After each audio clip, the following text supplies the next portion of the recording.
Hi, I just got a video tag question thing from my teacher. I'm studying the Northern Traditions, Norse Pantheon, um, and the question he asked was about arrogance and ego and the interconnectedness of what it is to be in community. He's talking about the runes Gabo and several others. You can listen to his video. I'll link it here in mine. I think you should listen to it. It's got some great questions. But as I was listening to his video, I was struck by my path, my journey. Back in like 2013, I was finishing up a dissertation on, the title was The Interconnectedness of All. And as he was talking about interconnectedness, I was remembering my journey with this path that often is titled enlightenment, or in seeking to be enlightened. And back then, at the culmination of all the masters I had studied and mentors I had worked with and teachers and professors, I thought that ego was kind of a four-letter word, that we were meant to distance ourselves from our personal egos, that was being trapped in cyclical or karmic debts, and so that you should rise above that and seek to stay in observer state and or witness state and watch life and detach, right? Attachment is suffering, according to Buddhist thought and training. So that's what I thought was the point and the goal of our existence, is to be able to stop needing anything, stop wanting anything, detach fully, observe, and that is the point. So a few years after that, and I had been asking several questions about how do we fix the world, right? I thought it was broken then.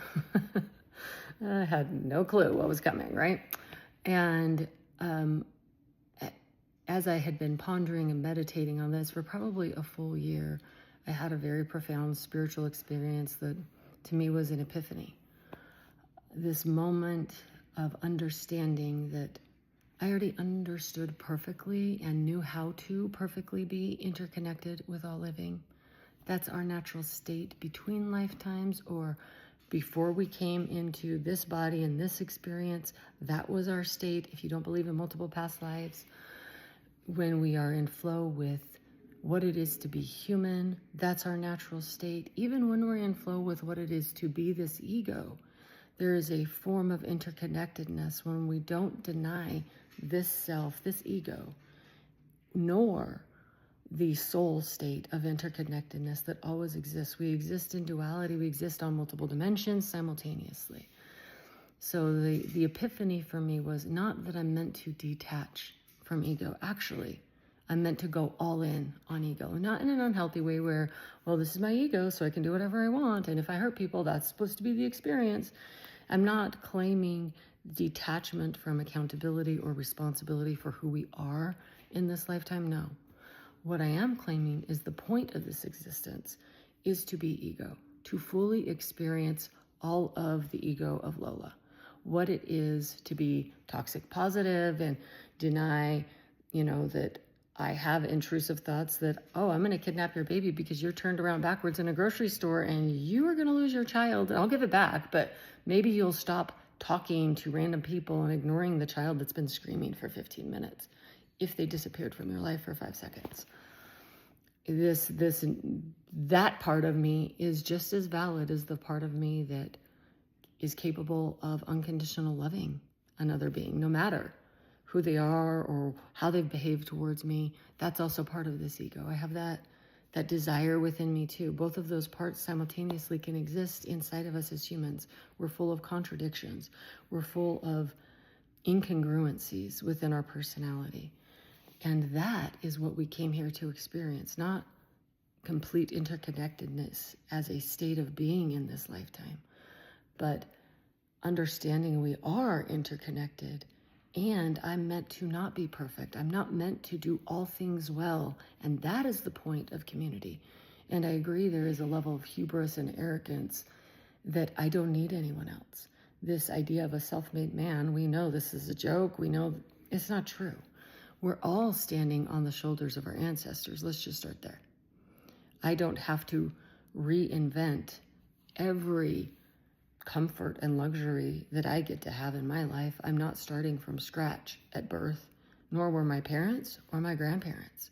We all stand on the shoulders of the people who came before us and put in the hard work of being human.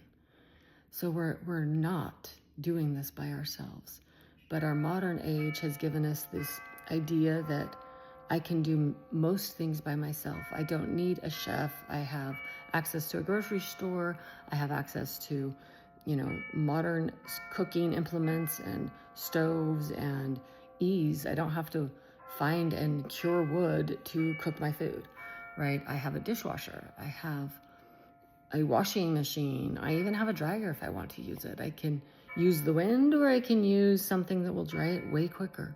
I have so many technologies hired in my life, bought and paid for, right, through our monetary system, that I think I can do everything myself, that I'm independent. I don't need anyone. That is arrogant. It is hubris.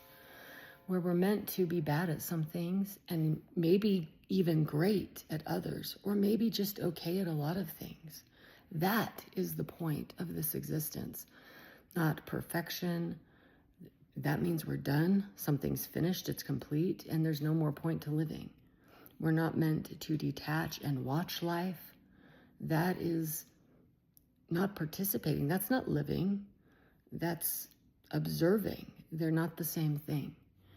And to be truly interconnected with all living is to be our egoic self and fill the role that we came here to participate and fill. I'm not saying it's perfect. I'm not saying it's always easy or that it even looks right. I remember days as a mom feeling totally isolated in this. People talk about the rat race of going to work. I felt that as a mom on some days of how many times am I going to mop this floor or do these dishes or wash this outfit? I think it's the third time today. Stop throwing up, please. I'm so sorry you're sick. And I'm one person. And I can't be everything to another human being. But as a parent, that's something we attempt to do. We attempt to meet every need that our children have. It's not possible. And when we can't achieve that, we feel like a failure. Instead of accepting our interconnectedness, instead of saying, it takes a village to raise a child because I cannot possibly meet in a meaningful way another human being's every need, which is what we attempt to do as parents, right?